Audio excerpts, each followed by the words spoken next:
Donnie Houston.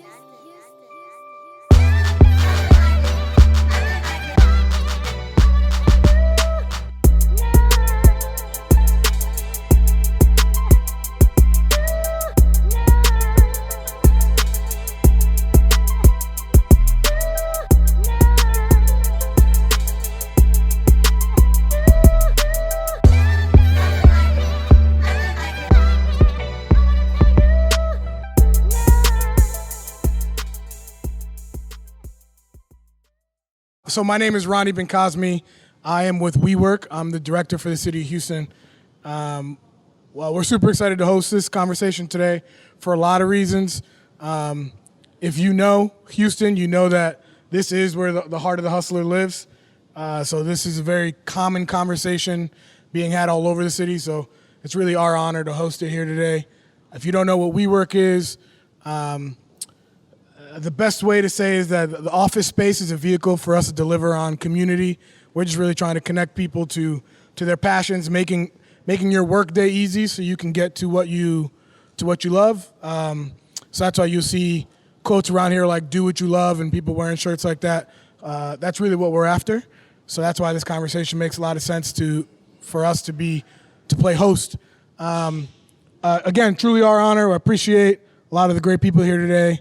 To continue telling the story of Houston and what we're about. And I hope that if you have any questions, you let me know. Otherwise, let's get down to what we're here to do. Let's do it. All right, real quick. Let's give it up for Ronnie for WeWork for letting us have it here.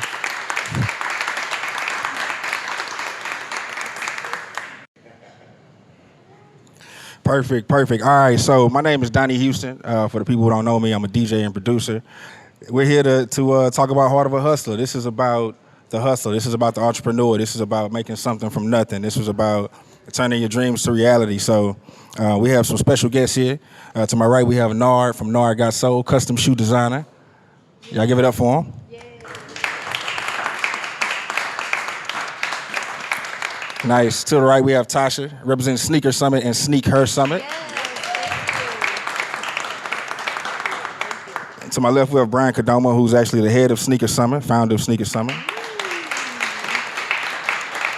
Yeah. And to the left of him, if you don't know who this guy is, you know what I mean? You must be under a rock. This is a legend. This is the OG, Trill OG, Bun B. Y'all give it up for him.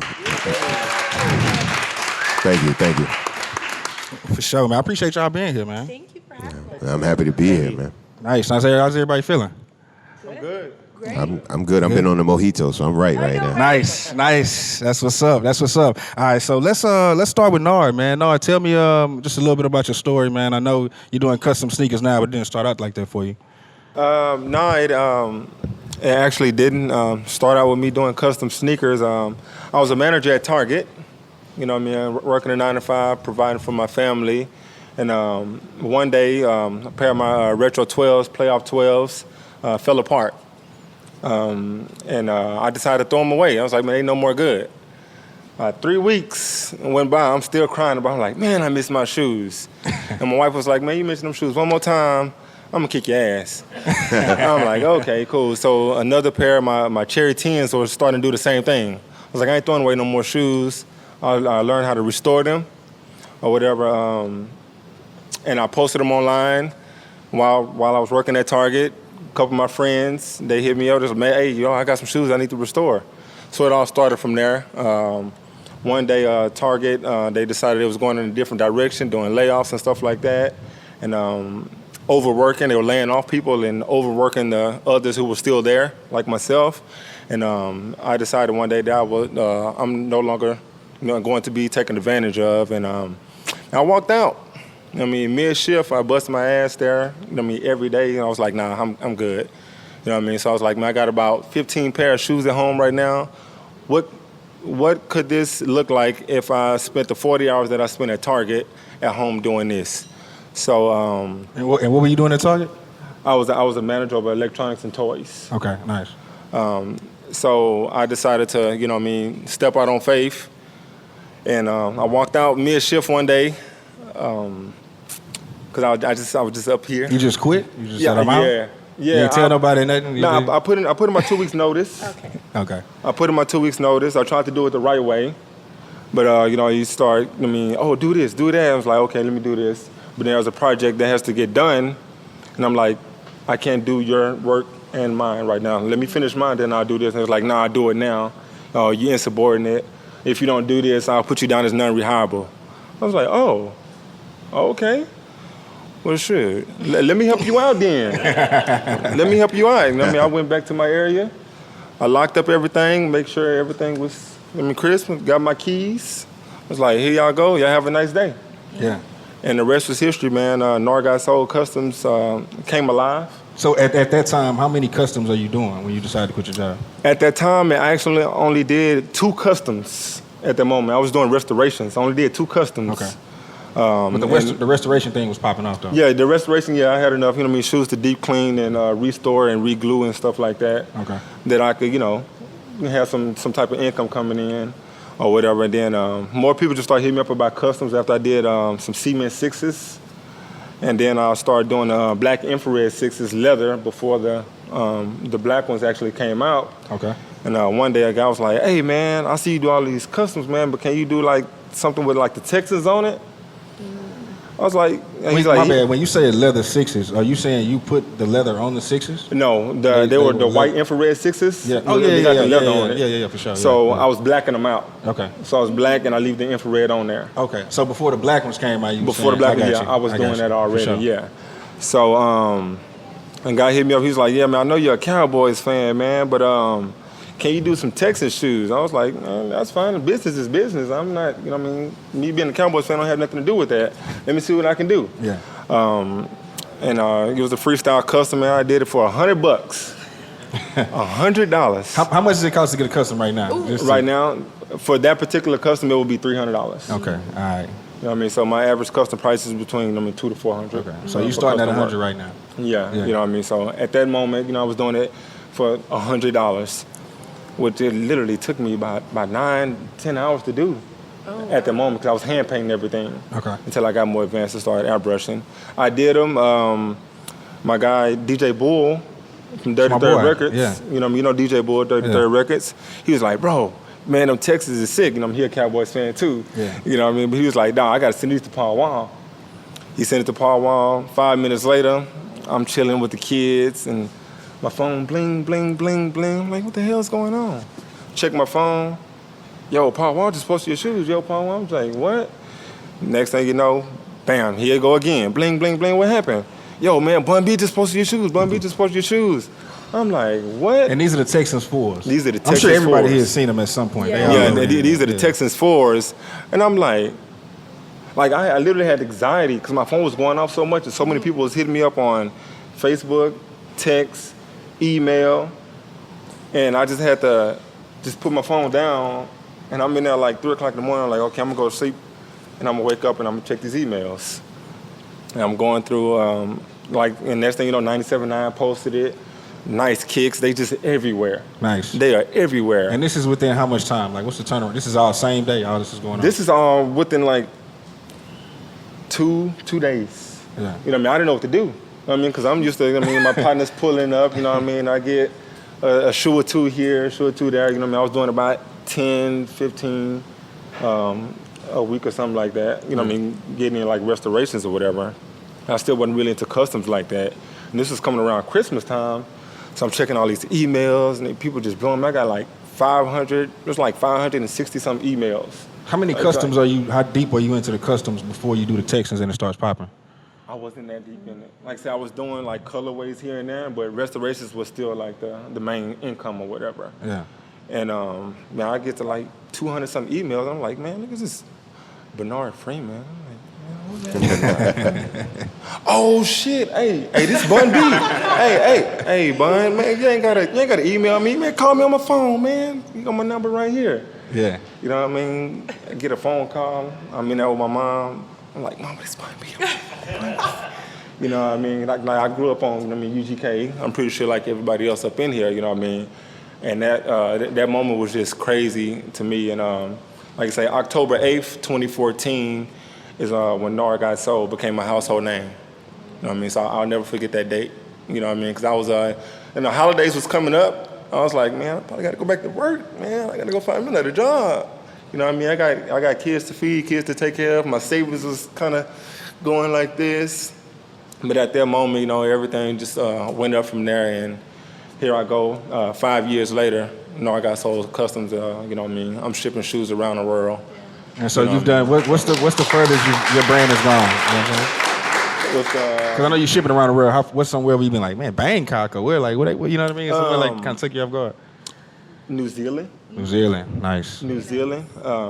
That's when I recently just sent out like last week to New Zealand. You know what I mean? So from H-Town to New Zealand. That's what's up. Y'all give it up for that. That's big. That's real. To Japan. You know what I mean? I got a guy in Japan. You know, because the guys on the army base or whatever. You know what I mean? They hit me up. Nice. So yeah, I ship all around the world, man. And like I said, it's been 5 years, man. It's definitely a blessing that I'm able to do what I love for a living and still able to provide for my family. Nice. You know what I mean? So I mean, thanks to you know what I mean, Paul Wall and pioneers like Bun B. You know what I mean, showing love to me, and you know what I mean, really putting me out there. That's what's up. That's what's up. That's what's up. All right, so just moving forward, Bryan Kadoma, man, how you doing, man? I'm good. Good. Just need my mic adjusted. Mike's a little crazy. Yeah, man. So tell me about your background, man. Before SneakHer Summit, what were you into? Before SneakHer Summit, I grew up a skateboarder. Okay. And that's kind of what got me into shoes. Just like every other kid, I think I had one pair of shoes to tear up and another to look presentable in. So that's why I would always look for a nice pair of shoes to go out in, you know. It just kind of grew from there. Nice. So you were doing, I mean, you weren't into shoes for occupation. What were you doing before that? Before I was into sneakers for my occupation, I was an electrical designer. Okay, that's different. So I learned AutoCAD. It's like a computer-aided drafting software. Okay. And I just, you know, I always liked art. I got awards for art in school, and I liked video games. Looking back on it now, I probably should have been a graphic designer or something. Okay. But I don't think they had any programs like that in the school I was going to at the time. So I went into the AutoCAD program. I learned that. And back then, a lot of offices were still drawing by hand. What year is this? Like early 90s. Okay. Yeah. So I kind of went in the office. I helped them develop an AutoCAD program, set up everything, drawing on computers. I did that for years. I made a good living, you know. Developed a passion for sneakers. You know, we got the internet. Kind of reminisced. Wanted to find a pair of Bo Jacksons. Nice. You know, so I hit up one of my friends and I was like, "Hey, do you know where I could find a pair of these shoes?" I didn't even know they still made them. You know, he's like, "Oh, you got to check this message board."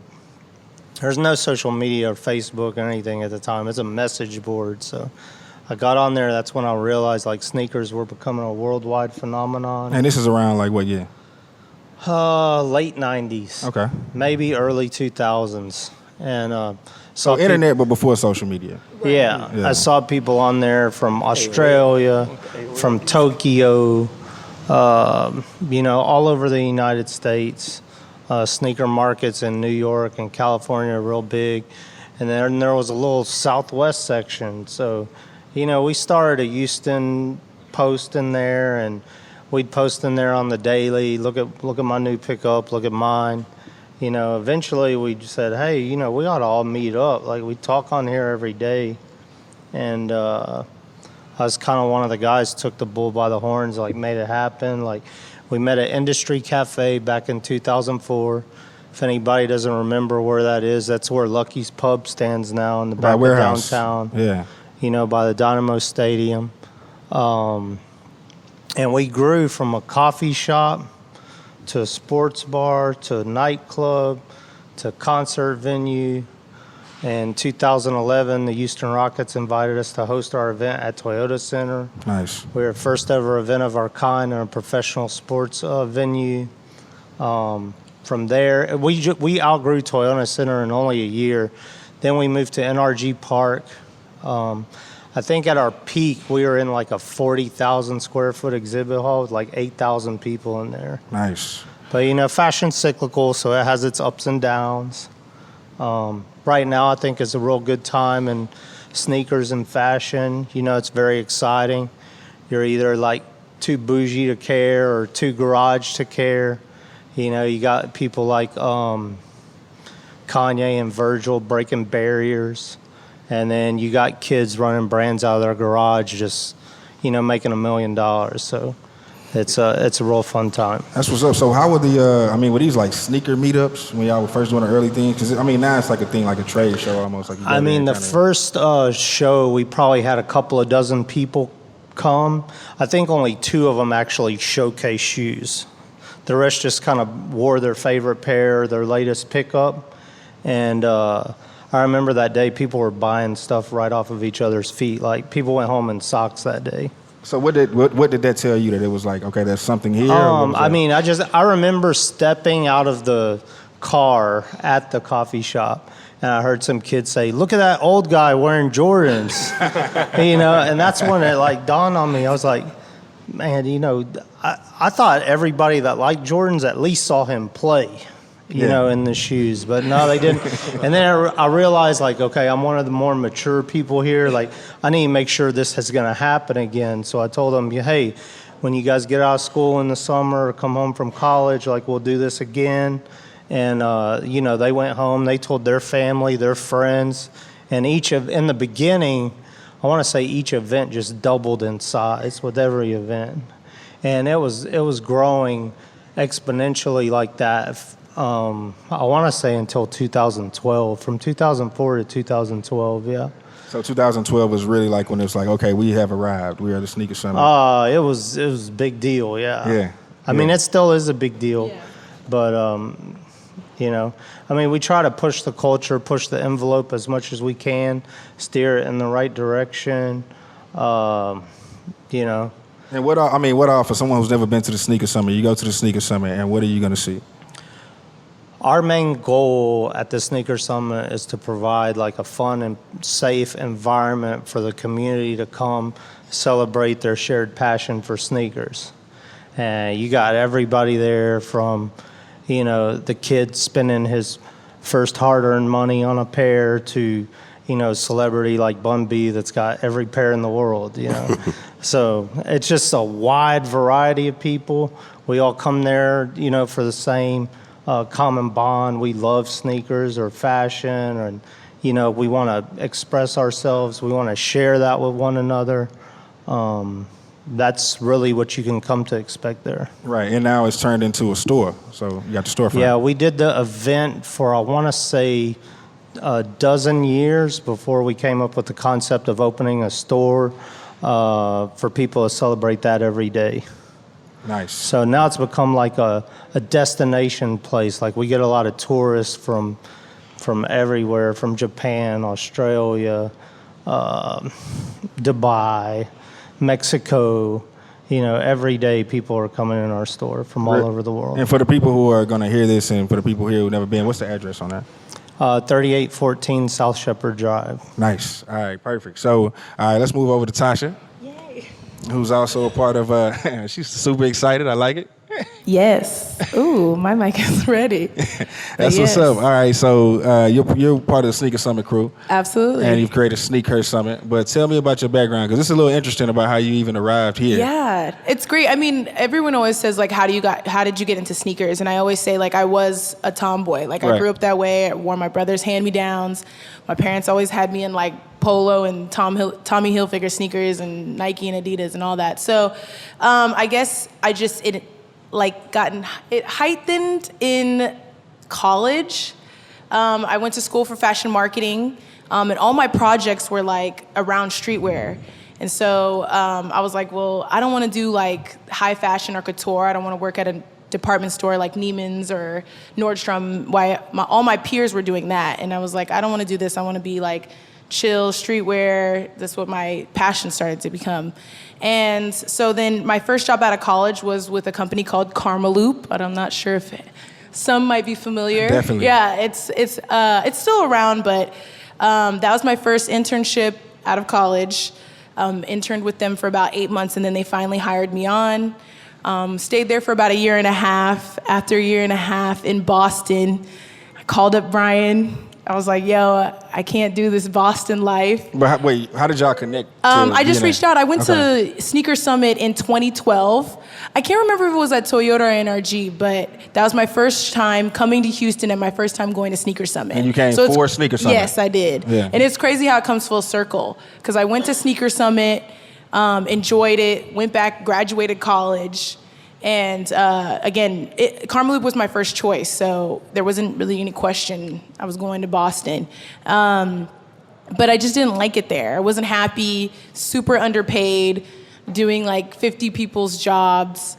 And then Boston just wasn't a good fit. So I reached out to SneakHer Summit, probably just the general email. And I was like, hey, are you looking for a social media coordinator or manager? And he's like, yeah, actually we are. Let's hop on a call. And it's a super funny story because I always tell it. Was that even a job, or you was just like, mate? No, that was my job at Carmel Loop. So Okay. I was a social media manager. I ran all our social medias for Carmel Loop, Plunder, and Miss KL. Nice. So for Twitter, Instagram, Facebook, all of those. No, So I mean in a sense with SneakHer Summit, you I don't basically know. Was calling it to Brian? create your I own think position. Brian just handled it before me. Yeah. I don't think it was a job before me. I mean, Brian probably just handled it. I was at the point where I needed some help. It was Right. growing, and I can remember Tasha asking me, so when I come down to Houston, am I going to be working in an office?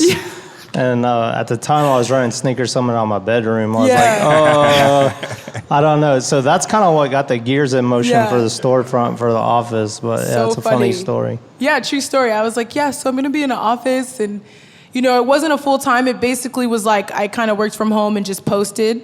But yeah, I think it's a super funny story.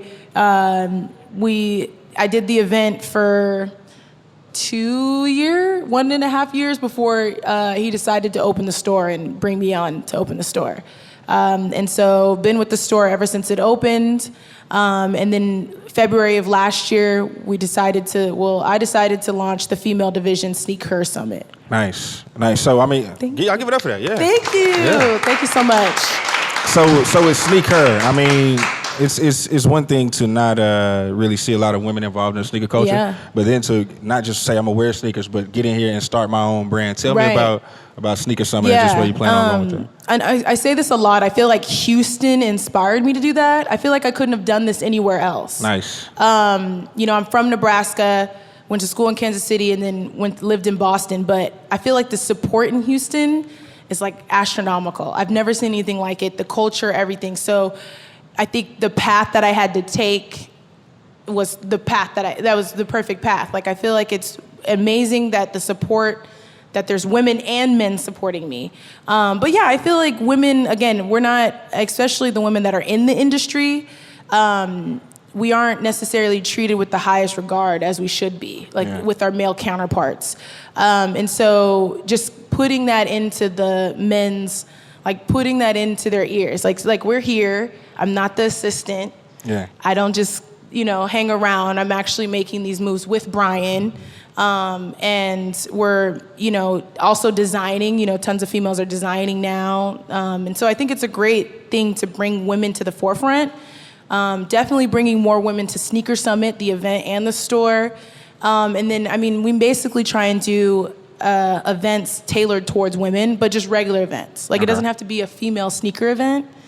Tell me about some of them. I know you said you have the ball or the gala or whatever. Yes, so we've had a ton over. This year I tried to do a bunch more. We did a Kicks and Cocktails for our 1 year anniversary. And so it was just like wear your kicks, we're celebrating. We had daiquiris. I did a Kicks and Coffee event. It was a women's organizational event, which was great. And then we did a Kicks and Kiki Mats event, which was like paint and sip, but with a twist, you're painting your doormats instead of a canvas.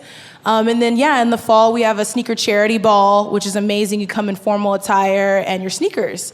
So you don't have to wear heels, you don't have to wear dress shoes, you just come in your sneakers. And it was so much fun. Part of the proceeds go to a charity. It's a great time. We're doing it again October 26th. Nice. Really excited about it. Nice. That's what's up. All right, so OG Bun, what's going on, man? How you doing, man? Thanks for having me. So, man, I appreciate you being here, man. It's an honor. It's a pleasure. It's one of my favorite rappers. I'm going to say this shit in front of all these people, you know what I mean? One of the most important voices in hip-hop and all that, but I say that for another time. But listen, what's your involvement with the SneakHer Summit? Well, for one, I'm a sneakerhead, right? I'm a person that really really appreciates the sneaker culture. I fell in love with sneakers through basketball. Right, a lot of the best sneakers that were coming out were like shoes for athletes, and obviously I'm old enough to remember when Michael Jordan was first playing basketball and dropped the 1, and like I knew my mom wasn't going to buy me the Jordan 1, so I had to like babysit and do different things to save the money, do people's homework and shit just to get the shoes. Wait a minute, can y'all imagine dropping y'all kids off the Bun B? But really, so my mom was a private nurse, so she would work with a lot of invalid people, and so I would just be there to spend the night to make sure, basically, that people didn't die at night. And but I would pay like $50 a night, so it was a good little job, But I think with the SneakHer Summit, it was really just being in love with sneakers. I had a really good, long-standing friendship with DJ Oak Cliff, who's a big part of the SneakHer Summit, and he was like, we're gonna come out and gonna show some of my sneakers. And there was a collaboration that Reebok did with the Godfather video game. So they had made a pair of ventilators and a pair of denim jeans. I'm like, I just got some ill shit from my homie that works with these video games. So I'll come through, I'll bring some of my older stuff and I'll bring that. And just got to meet different people and bond over, the fact that I was like, damn, I didn't know people really, really love sneakers. Kind of like I love sneakers. I didn't know that there was this community out there the whole time. So by meeting Bryan and meeting all these different guys, I just found different people that I was able to form a genuine relationship with. Like most of the people around me either worked with me or were people that wanted to be around because of the music or whatever. But sneakers allowed me to be able to build genuine friendships with people where it wasn't because I was Bun B and it wasn't because I was a rapper. We bonded over something different. For common interests. Yeah, exactly. And so these were people that I started to, really spend a lot of time with. And so when the convention started to grow, so my first convention was at the sports bar, then it went to the nightclub, and then to Toyota Center and all these other different things, and seeing the culture grow and expand. And Bryan was a very genuine person. Bryan was really, it wasn't a money thing, right? When this first started, it was just about being around like-minded people. But we saw it starting to actually just grow exponentially. So I was like, well, whatever I can bring to the table to help these guys do their thing, because they're genuine people, they're doing this in a real way, and I just wanted to see them win. So I would get more and more different shoes and different things. And at that point, I was like, okay, let me try to see if I can get something really ill that maybe nobody that's in Houston would really ever see. So I started linking up with people like Clark Kent, Mayer, and those guys. And nice. I was introduced to Mike Bibby basketball player? Through Steven Jackson. And Mike Bibby was sponsored by Jordan Brand at the time. So I would go over to Mike's house. Mike would give me limited shoes, and he would do like Team Dime, Air Force Ones, and all this different kind of stuff. And he called the Jordan rep, Reggie Saunders, who's like probably number 3 at Jordan Brand. And he was like, yo, Bun's the homie, hook Bun up. And so every time a SneakHer Summit would come up, I would call Reggie. I'm like, Reggie, yo, I need something ill. SneakHer Summit's coming up. Yeah. And then it turned around to Reggie be like, yo, when's the next SneakHer Summit? I got to hook you up, And then different brands would be like, yo, I see you going to this event. Let me send you some. So I started meeting people like Wex over at Adidas and different people who would just, kind of lace me with different stuff. But it was really just wanting to see my friend win. He was a good guy, and he had a very genuine purpose in creating SneakHer Summit. But we were able to watch it expand over the years into like a real thing. Like, we took pride in the fact that we had, the biggest original non-sponsored sneaker event in the country, and that it was a good place for people to come. It was safe for kids. And so for me, I took it upon myself. I'm like, okay, I have a lot of people that are fans of Bun B, but maybe they're older, they don't like going to nightclubs. Maybe they're younger and they can't get into nightclubs. So SneakHer Summit just became a place where people in the community, if they wanted to come and see me, talk to me, ask me questions, take pictures and stuff, SneakHer Summit would be that place. I made myself very available, very accessible, and, it just became something that we would just look forward to. And it just, every year, twice a year, it would just keep growing and growing and growing. And, he decided he wanted to open a store. I was fully supportive of that. I used my social media to kind of push it. But again, it was just this ever-expanding community of sneakers. And sneakers bring people together in a different way than anything else, right? Because it goes across every color line, every gender line, every class of society. You know what I'm saying? It's a very least common denominator when it comes to people, because everybody has to put something on their feet before they go outside. Right. Some people just take it more serious than others. Yeah. And I was one of those people that took it serious. Sneakers sneakers and hip hop have been a part of each other for, since the inception. It was always a part of being fresh, you know what I'm saying? And I actually used to do a lecture for Jordan Brand about hip hop and sneakers, where we would show different album covers with people wearing different Jordans and different kicks, and showing the evolution of hip hop as well as the evolution of sneakers. And then I started having different friends that were playing basketball, and they would get PEs and they would send me different stuff or hook me up, and I would just bring whatever it was that I had sneaker wise to the SneakHer Summit table. And now I'm inseparable, right? I'm not just a visitor. I'm not just a guy with a table. I am a part of SneakHer Summit, Right. And it's a beautiful thing to see it grow and to see. Like, we watched kids come in that were 2 when it first started, and now they're 14. They don't come with their dad anymore. They come with their friends, and Right. it's a beautiful thing to be a part of, man. That's what's up, man. That's what's up. So, talk a little bit about. Because that's the fun part of it. You're naturally into sneakers. You know what I mean? Yeah. But there's also the business side of it being. The entrepreneur aspect of you being able to be attached to something outside of what you're mainly known for. Yeah. Well, it was never like I don't do this for money. I don't ask for Right. anything or whatever. Again, I got a good job. I can pay the bills and what I own. But again, as you get close to people and you become friends with people, you want to see your friends succeed. Right. And like I got a good friend, Ralph. Ralph's an electrician. I can't help Ralph with that, right? Yeah. But I can help Bryan with what he's doing, right? And in turn, it helps me as well, because it gives me a different connection with my fan base. It gives me a reason and a way to connect with people without it being about music, without you having to go to a rap concert and buying a ticket to a rap concert. You can see me buy a ticket to SneakHer Summit. You Right. know what I'm saying? It's less hazardous. It's early. You don't have to be there late at night. And it's just a great way to connect with people. It puts me on a different level with people where we're kind of on the same playing field. Because some kids will come to SneakHer Summit with shit fresher than what I got. Yeah. And I'm like, damn, this kid killed it this year. You know what I'm saying? And I know that if certain people get certain product, then they had to work really hard to get that. Like, for certain things, I can call I can call Jordan and be like, yo, send me the Travis One lows, right? Yeah. But for the kid on the street to get that, he's got to be patient. He's got to pay attention to social media. He's got to basically reload the Travis Scott app every 30 minutes just to see if they're up. And so it's exciting to see people take pride in what they have, and people tell you like, yo, man, it was hard getting these. I had to buy this shoe, then I had to trade with homie, and then I sold that shoe, and I took that money, I added $200, and now I got these, and this is the shoe I really wanted. And it's fun to hear those stories and actually be a part of those stories. I would go to SneakHer Summit with shoes, and I told my wife, I'm like, if anybody asks me for the shoe, I'm gonna give it to them. So I would just put stuff on the table, and kids would come up and be like, yo, that's crazy. I was like, you like it? He was like, yeah, can I have it? And I was like, yeah. And kids were like, yo, Just take give it the and go. And I would just give them the shoe. Yeah. Because it was, a lot of these things, if I get a gift from someone, I'm not gonna sell it, right? Somebody gives me a shoe, I'm not gonna sell the shoe. But if I buy the shoe, then if I wanna sell it, cool. But a lot of times, it was just really fun to see a 12-year-old kid, 14-year-old kid. Sentimental aspect. Yeah, and I know what that can turn into for a kid, right? And I want them to be a part of this community. That's a good thing about SneakHer Summit. It's extremely inclusive, right? We don't judge people that don't have certain shoes, and we don't look at people a certain way. Just take your time. There's a way to get in here, and you don't have to have the newest shoe or the cleanest shoe, but if you feel fresh and it's you look fresh, that's good enough for us. Yeah. That's what's up. All right, so real quick. Hey, Donnie. Go ahead. Bun is like one of my best friends. He is like one of the most humble dudes. Yeah. But he's leaving out a big part of the story here that I want to share with Okay, everyone. go ahead. Me, Nard, Tasha, we're not the only one accomplishing dreams up here. This guy's also doing it. I probably met him like 2008, 2009.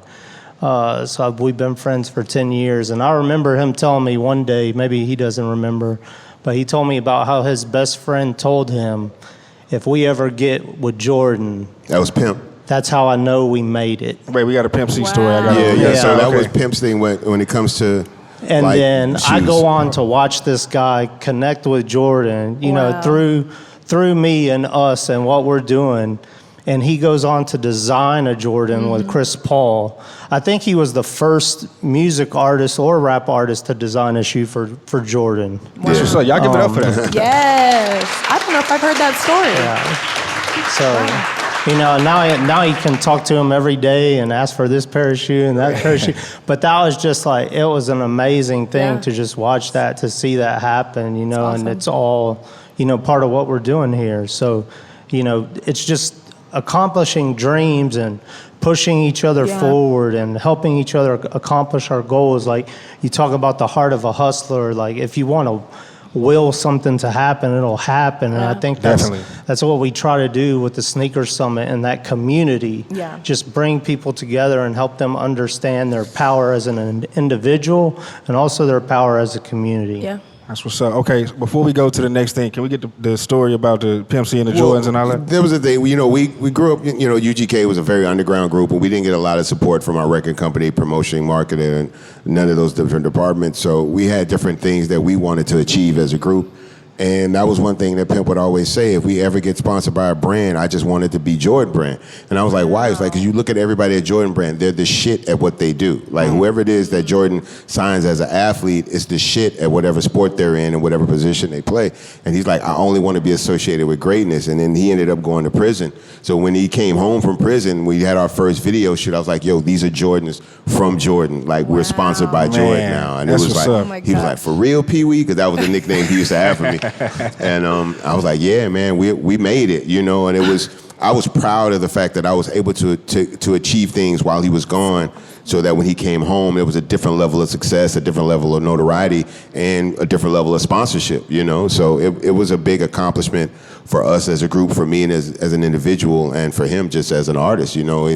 And when you finally get to a place like that where you're like, okay, I'm associated with the people that I want to be associated with, I'm connected with the brands that I want to be connected with, that's a great feeling, because it's not the easiest thing to do. We were never the most popular artists to be around Jordan Brand, you know. I'm not an athlete or I'm not athletic, you know, just being honest, but I'm the shit at what I do. Right. And I was really lucky that Jordan Brand recognized that and wasn't afraid to take a chance on me with the brand. And I'm still sponsored by Jordan to this day. That's what's up. That's what's up. That's what's up. Okay, so let's talk about some of the ups and downs of the entrepreneurship when it gets real. Because I know, Nard, we've talked, and I know you do everything by yourself. So a lot of times you'll be swamped with orders and you're working by yourself. So just tell me about some of the things, some situations you've had where you might have been like, man, you know what, I'm probably going to get this shit up. I'm overwhelmed, you know what I mean? And you just kind of just... Man, just a couple months ago. You know what I mean? Man, other than shoes, like the most important thing to me in life is being a father. You know what I mean? If you don't follow me, I have 6 kids. I'm a proud father of 6 kids. You know, y'all give it up for 3 boys and 3 girls. So, you know what I mean, when you're coming up towards the end of the school year, so you got, you know what I mean, late April into May, you know, kids start having more activities at school. I started this company called Dope Active Father for fathers to, you know what I mean, be more present, be more active in their kids' lives, man. Try to get fathers to be like, you know what I mean, more active, going to school. Like, man, if you take off one day of work, or even half a day, go to your kids' school, man. Right. But that's gonna mean the world to them. You know what I mean? I'll start doing that with my kids. But the thing is, I don't just have one kid to do it for.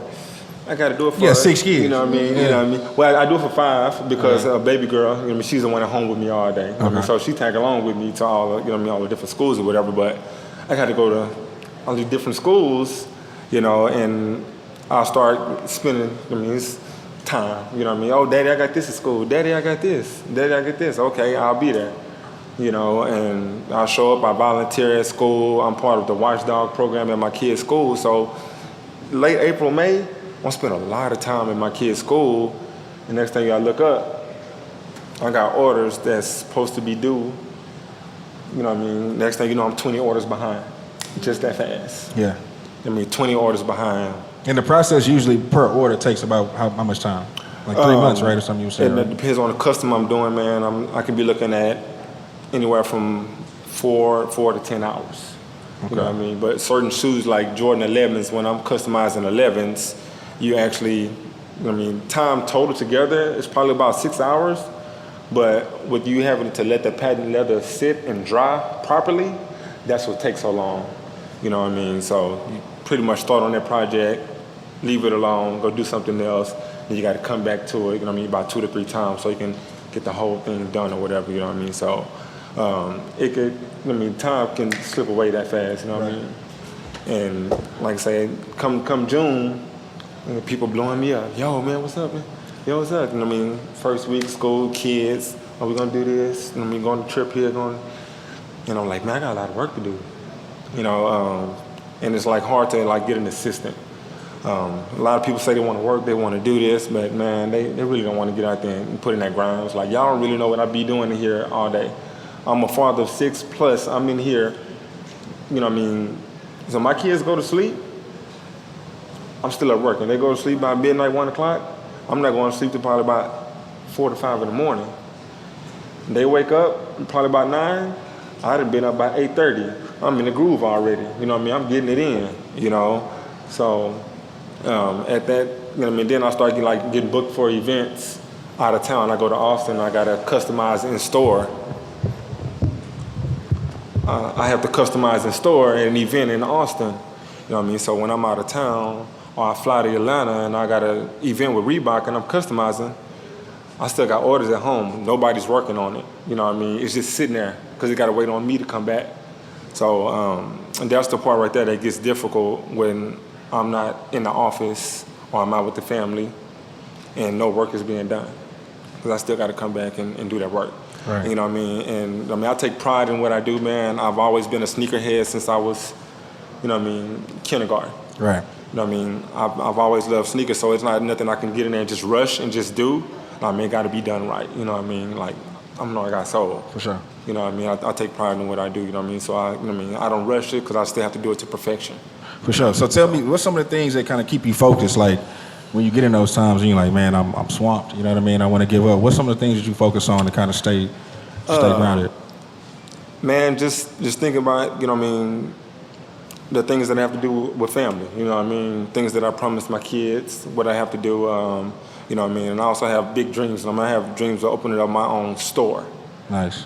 You know what I mean? I want to open up my own store or whatever. I want to drop my own shoe. Now, if I can collab with Nike and with Reebok, Adidas, that'd be cool. But if I can come out with my own shoe from my own collection, it'll be like, you know what I mean, the R. Hartman collection. You know what I mean? I was a fan of them. I mean, S. Carter's when 50 Cent and Jay-Z stuff was dropping their shoes. So if I come out with my own shoe, that's my dream. So I was like, man, I gotta keep it going. I gotta keep pushing, man. And you know what I mean? And I'm surrounded by a bunch of creatives, man. My best friend. My best friends are all, you know what I mean, creatives. You know what I mean? They're graphic designers. My brother, Just Fresh, is here somewhere. You know what I mean? He's a photographer. He was doing graphic design, and me and him actually met because we used to do music together. I mean, we used to make beats. Okay. You know, we was at a beat battle at Fitzgerald, and me and him was in the final round, and he dropped this beat with a Lil Wayne sample, man. I'm fresher than a motherfucker. Said it in his name, Just Fresh. And it's like, I'm fresher than a motherfucker, and then the beat dropped with them heavy horns. I'm like, So y'all been good ever since then. Yeah, we've been good ever since then. So you would say probably the two main things is just remembering why you started and surrounding yourself with other like-minded individuals. Other like-minded people, man, creatives, you know what I Yeah. mean? So like, he's a creator, he's an entrepreneur. And I mean, what he does photography, graphic design. Like the Nard Got Sole logo, he created that logo for me. That's what's up. And it's known around the world. Like that logo, he made that for me. You know, and like I say, just surround yourself with those people, man. And we all got dreams. Like, it's not just for me. Like, I want to big up myself and my people as well, man. That's what's up. That's what's up. So, Kadoma, man, tell me some stories, man. I know, you know, doing SneakHer Summit for, 10, 15 years. Man, I got stories for days. I mean, what do you want to know? I mean, give me one where it just got crazy and you were just like, you know what, I'm done with this shit. Well, but you stuck with it. One of my good friends, he just quit his job to start his own business. You know, he's the head chef at a big, establishment in Houston, but he has a dream to open up a business for himself. And he said something, I think he borrowed from Nipsey. I never heard Nipsey say it, but he said, when you do it, when you explore entrepreneurship, you will experience every emotion. Facts. I saw it on a meme, I think. I don't know if Nipsey said it. that is the truth. So, I come here to WeWork, I see these, these cups and these T-shirts like, love what you do. And, I would always tell people, if I didn't genuinely love what I do, I would have quit a long time ago. because I think I've seen, I thought I've seen every challenge, but, continuing to push myself, continuing to grow, going from an event to a store, it just opens myself up for more mistakes, more failures, more learning experiences, and I think it's all about how we handle those learning experiences and never giving up, just because I really love this and, I'm never going to give up. I come to work every day. My biggest fear right now is letting people down, letting the people that come to work every day to work for me, and I help provide them a living. I don't want to fail them. I don't want to let them down. There's a sense of responsibility that kind of keeps you in it. Yeah. So through the years, I thought I heard it all. I've not only experienced every emotion, I've probably played every role. I've been the hero, I've been the villain, I've been the victim, but I just come to work every day and I remember why I do it. I remember that I love what I do. It's so stressful putting on an event for 3,000 people, and I always tell my crew, like, we're only as good as our last event. Like, if this event isn't good, they're going to say we fell off. So It's a lot of pressure, and we just try to put on the best show we possibly can. We're in there working day in, day out, tirelessly. It's very stressful. It's a lot of pressure.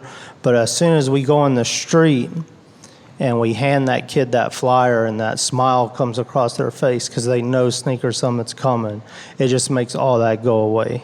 That's what's up. That's the biggest reward to see, somebody's can't wait for this event to happen twice a year. It's crazy.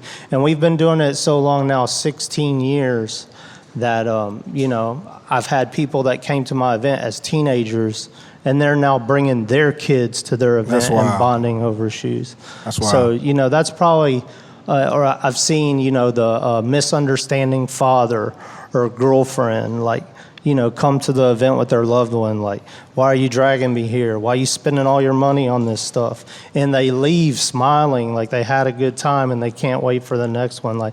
That's the biggest reward. And I'll never get tired of seeing that again and again. That's what's up. That's what's up. Okay, so we're going to get out here in a minute, but real quick, let's talk about some sneakers. What's popping? I'm not really a sneakerhead like that, so this is, y'all got to kind of put me up on game. What's some of the shoes that people really come to y'all for, looking for? Well, in the store now, Yeezy's still number one. What blows my mind is there's a consumer out there that comes in and buys Yeezys, and they don't even know Kanye West is affiliated with the shoe. They just saw him on the Kardashians or so-and-so's wearing them, and they want, I had this old lady come in my store. She opened the door, she got on her cell phone, and she's like, I found the Yeezys. After that is Virgil. Everybody wants Off-White. Not everybody can afford it, but everybody wants it. How much are these shoes going for? Because I know the Yeezys and the Off-Whites, they buy them and they resell them and all that. I think Yeezys, the retail after tax is about $240. Okay. But most people don't catch them on retail. There's enough pairs now. If you're patient, you can. But everybody wants that particular color or size is a big deal. Other than that, Travis is huge in Houston. He's really making a mark. He just came out with both his Jordans. They're doing really well. Trying to think if there's anybody else. Well, let me. What's some of the most expensive shoes? I know I went by the store the other day and y'all showed me some Kobe's or something. We just picked up these Fear of Gods by Jerry Lorenzo, the high top yellow shoes right there. Okay. Those only dropped at Complex Con Chicago. You had to be out in the parking lot with your cell phone in a certain area, and I think those are going $1,300 right now. Wait, so you had to be in an area in a circle in a parking lot and then pay $1,300? No. So retail for those are $350, which is a pretty high price for a retail shoe. Probably amongst the highest you would pay retail price for a shoe right now. And so the more you pay for retail, the more you get on the resale market sometimes. So it's a kind of funny story. We're walking around Complex Con. Everybody wants to give free stuff to Bun. And Bun's like, you know what? I want to go put some of this stuff in the car. So we go to the car, we put some bags in there, and we start to walk back in the venue. All of a sudden, we see all these people just running out of the venue. And we're like, where are they going? Like hundreds of kids. Yeah. We check the app, and it's a sneakers drop. It's a Nike it was like drop. a little like text message or some message, Yeah. like be here at this time, Yeah. and everybody So has to it's go. a place. So it said, Wow. go to the parking lot, the same parking lot we had just parked in, and you can buy the shoe. And I think, what do they have? 1,000 pairs? 750 750, pairs? 750 Yeah. pairs. Damn. And that's available worldwide. Like the only place in the world that you could have gotten that particular shoe was in that parking garage in that moment. Damn. But That's it's wild. a shoe that everybody around the world was waiting for. And this is the first time I had ever been in a place where these things drop. They call them a stash by Nike. And so they'll release certain shoes at certain events where people are there. And we just happen to be in the general area where right they place at the drop right that time. shoe. Yeah. Right place, right time. That's what's up. That's what's up. All right, so Nard, tell me about these customs, man. How high can your customs go up to? What's some of the more expensive customs you've done? Man, one of the most expensive ones I've done was the $450. That's just for the custom work.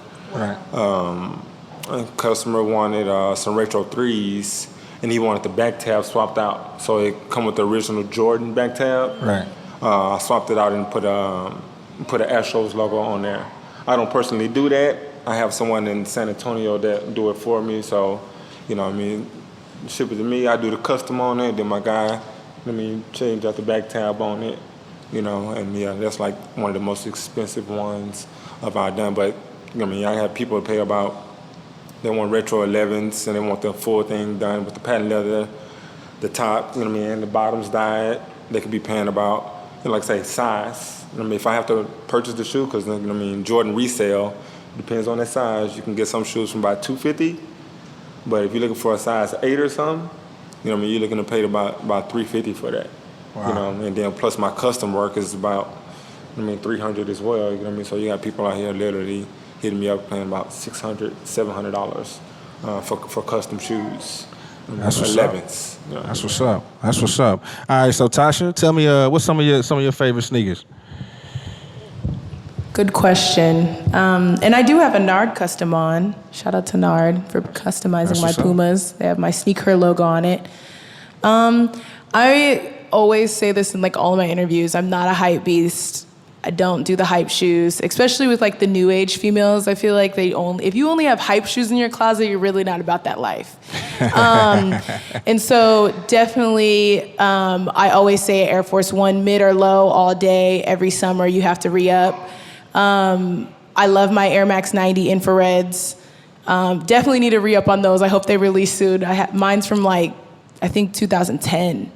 And so they're pretty beat. But that's like one of my favorite. An Air Max 90 is like one of my favorite silhouettes. Rock it all day. I picked up the new Tinker Sketch one. Excited to rock those. Maybe I'll bring them out for Summit.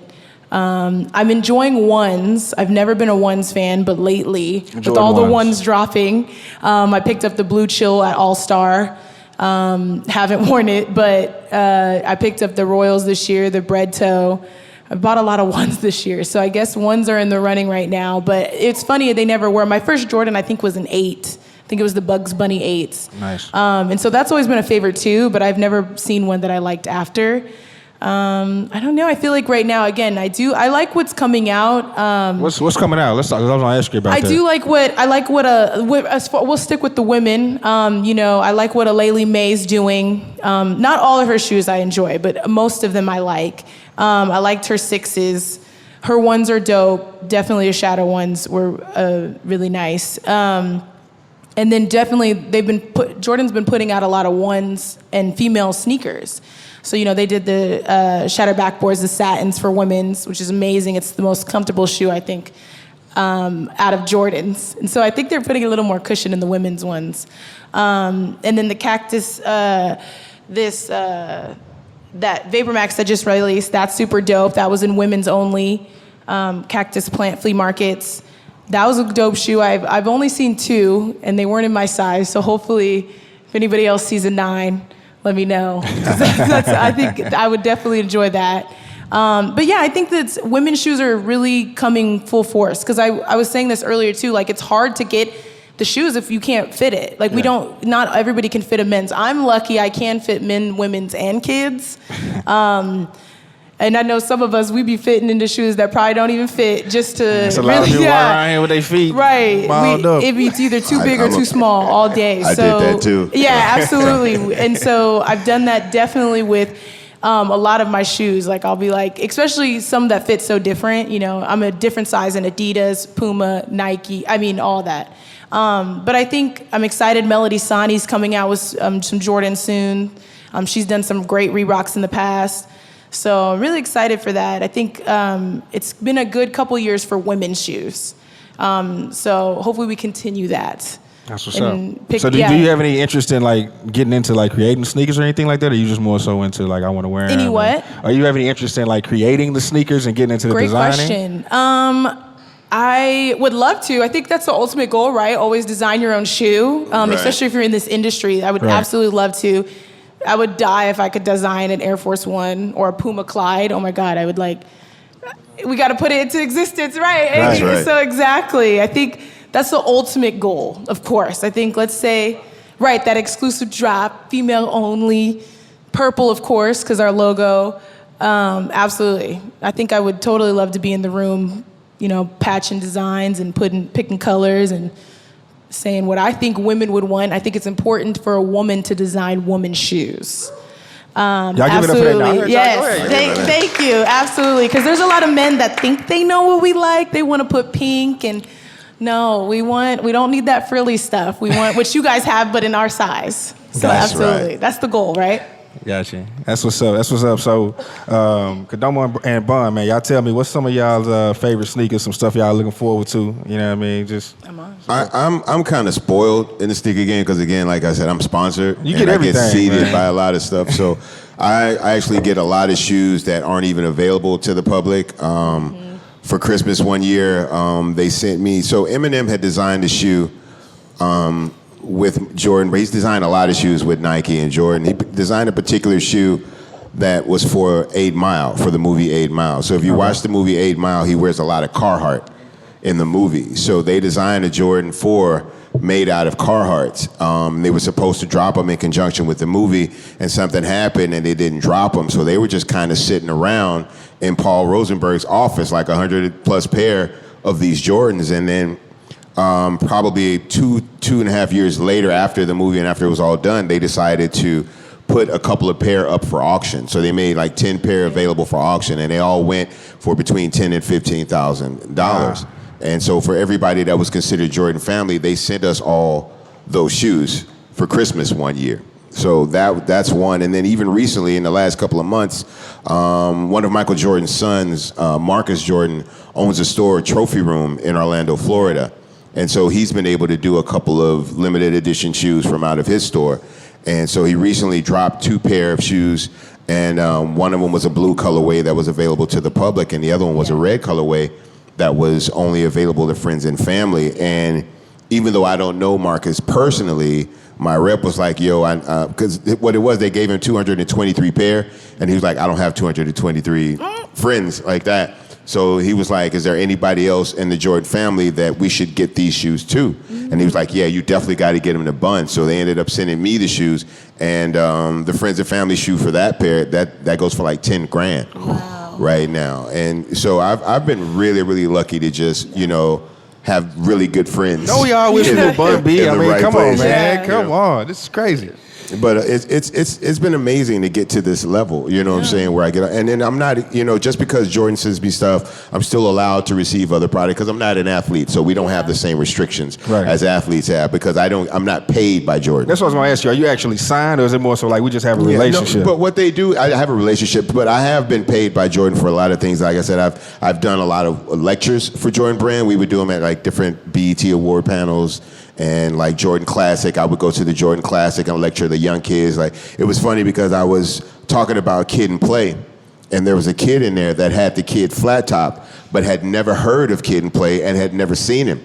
And so when we put the album cover up, Was it the one with everybody in the room kind of looked at him right? It's like, this is where you got that from? It's like, I've never seen that dude in my life. Like, I've never seen that haircut Crazy. and that dude in my life. So it's just amazing that kids are a part of the culture and don't even know how they even became a part of the culture. With the Kid and Play, was it the one with the where they got the threes on? Absolutely. The bands and all that? Yeah, so we went through a timeline of from starting with the Jordan 1, 2, 3, then to the 5 and the 6. And, you know, you could see different people in different shoes, and it was a real-time thing. So it was like when you see these guys in his shoes, that was when that shoe dropped, right? And Jordan was still playing. And wearing Jordans back then was about being, just like Pimp said, being associated with greatness, you know? And so it allows people who are a part of the culture on the surface level to have a deeper understanding of what sneakers are meant to represent and what it is that certain people get from wearing certain sneakers and how it attaches them to a moment in time, you know? That's what's up. Just out of curiosity, you ever did the complex closet thing where they go look at the sneakers and all that? I haven't, because a lot of my stuff it wasn't even at home. That's the thing. Like, so all my shoes aren't actually in my house.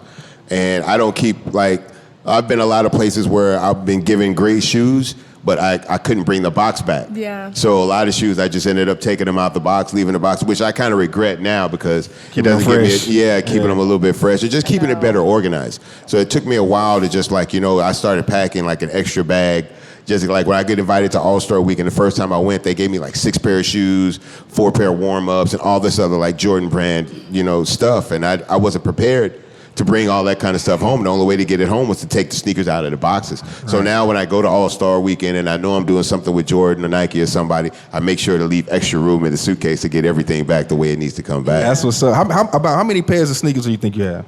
Do I have now? I've given away more than I have now. That's the thing. Yeah. Clark Kent was very adamant about, look, wear your sneakers and share your sneakers, right? Because the things that we take for, I took a picture today, I saw some of the things that we take for granted, someone is praying for. Yeah. Right. And so, like I said, when these kids would come and you just see these kids' eyes light up because they never thought they would see that sneaker in person, I'd be like, yo, take it. That sneaker's gonna mean more to that kid than it is for me because I've got hundreds more in the bag. But I probably had at one point, probably over 1,000 pair of shoes at one given time.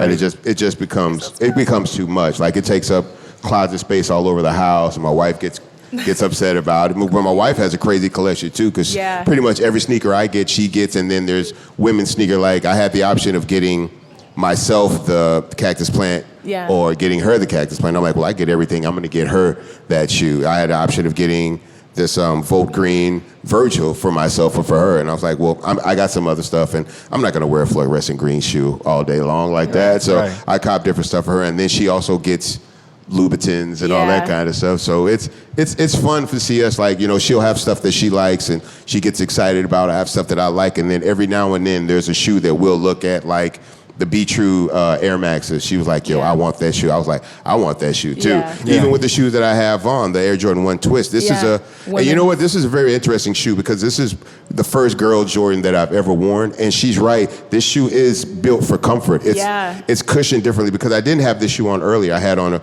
another Jordan 1. And it doesn't even fit the same. It's not made and created the same. I think there's a special appreciation that they take for women when women wear sneakers. And again, that's because women are more involved now. Jordan's daughter designs a lot of holiday Jordans. She designs the female holiday Jordans. The quality of these shoes are impeccable. And you see them and you be like, yo, I wear that. And I got tired of saying I'd wear that. Now I actually do wear that. So it's a good thing. I mean, women wear men's shoes all the time. Why can't I'm not putting on a pair of heels, you know, it's all good. Right. Nah, that's what's up. All right, so Kadoma, man, tell me, man, your sneakers, man, favorite sneakers. He's not lying. I've seen Bun hurt leaving shoes in hotel rooms. But I don't know. My story's kind of different. I was a collector, and then the event kind of took off. So I'm sitting there, I'm working my day job, and then I'd come home at night and work on Summit. But I still didn't want to stop the collection, so it just kept growing and growing and growing.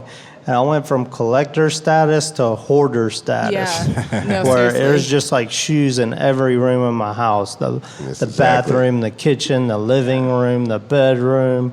Like it was a problem. And that's why it was a blessing to start the store. I opened the store with my collection. I'm glad that I did, because some of the things I have left, like Nard said, if you hold on to it too long, it's gonna fall apart Crumble, on you. yeah. You know, and I don't have people like Nard that can help me out, help me put them back together. You Yeah. know, so I sold a lot of my collection. I turned, you know, something that was for me into something for everybody, for a community. There's still a lot left at the store. There's some things he won't get rid of. It helped me, you know, Like the Kobe Bryant, the 81. Yeah, there's a lot of yeah. things he won't. He's like, Well, I'm this is a surprised he put- museum piece. I'm Yeah. surprised he put his cars Bapes in the store recently. Yeah. Like, that had to be hard to part with. Well, when I brought those in, nobody knew what they were. Right. Now cause blew up. Everybody's kind of like, Right. wow, this is Or crazy. he'll price it really high. He'll be I like didn't know. 20 grand. So no, Yeah. and you're So like, what? I didn't know You're not purpose. trying to move Yeah. this. It's I funny, didn't- he'll price certain shoes in his collection at a price where no one will really be able to buy Exactly. I don't But- care if it sells or not. It Oh, you are a lie. He's lying. There's things he But- will not sell. He said no to. Has said no to PJ Tucker about some shoes. There's some things in there that he will It's not. a Kobe. That Kobe, It's for Oh, one. yeah. Kobe Bryant 81-point game. He They won't made move it. 81 pairs, released in LA only. And Overpriced PJ it on wanted to- purpose. Yeah, Yeah. PJ wanted to wear them in a game. I was like, nah, bro. Maybe He if said no to maybe if you PJ win that Tucker. championship, you know. But there's a couple of other pairs. Yeah. Travis Scott pulled up the night of the Kanye concert. I had the Kanye Bapesta, which is a Japanese brand, one of his first shoes. And he's like, oh man, I gotta buy them. I'm gonna get Easy to sign them tonight. And I think they were $5,800. He's like, can you do anything on the price? I'm like, can you do anything about the concert? I'm like, all right then. So that's how I sold those to Travis. And Yeah. then years ago, I bought a Air Max from Amsterdam that were in a Florida Nike outlet. It was in an outlet store, crazy. and now that shoe's like worth what? 5,000 I plus. think it's Easy. 12,000. Oh, really? Yeah, it's a car. Yeah. It's expensive. It's The in the green store one- if the you want to green see one? it. Store. Which one's no, the green ones? Oh, the the burgundy. first Amsterdam Air Max, the very first one. Oh, I'm thinking about Yeah. the Pata and all that. Yeah, Yeah, so was I. That yeah. was like 5. I think he did the colorway, but it wasn't called the Pata yet. Right. So Yeah. those are like 3 very memorable shoes that I have in my collection. Yeah. That's what's up. That's what's up. Well, listen, this has been a lot of fun, man. I appreciate y'all for Thanks for joining having the us, Donnie. conversation. Is there anything y'all want to say before we get out of here? No, we look Wear forward your to seeing everyone sneakers. Sunday. Yeah. Bun will be there. His granddaughter bakes cookies. It's going to be a lot of Oh, fun. yeah, I'll have sneakers and snacks Sneakers and at snacks. my table. Nard, what you got? Nard Got Sole to be there. You know what I mean? Appreciate y'all. Yes, he will. No, At the appreciate y'all for table. having me out. I'll actually be customizing live this year. Yeah. You know what I mean? I normally just be walking around. Everybody's like, "Oh, Nard Got Sole." You know what I mean? But this year, I So you got your own booth this year. Yeah. It was a matter of time. I normally have one. I just display and I walk around. So Right. my Right. business partner is just there. He man it, and I'll be walking around talking to everybody, Yeah. BSing. But this year, you'll actually get to see me like customize a pair of shoes live Yeah. right there at the SneakHer Summit. Size 10 and a half. If you're going to customize it, do them in a 10 and a half. That's what's up. That's what's up. Well, listen, I thank you everybody for coming out. My name is Donnie Houston. We have Nard Got Sole, Tasha, Bryan Kadoma, and the Trill OG Bun B. And we out of here. Heart of the hustle, baby.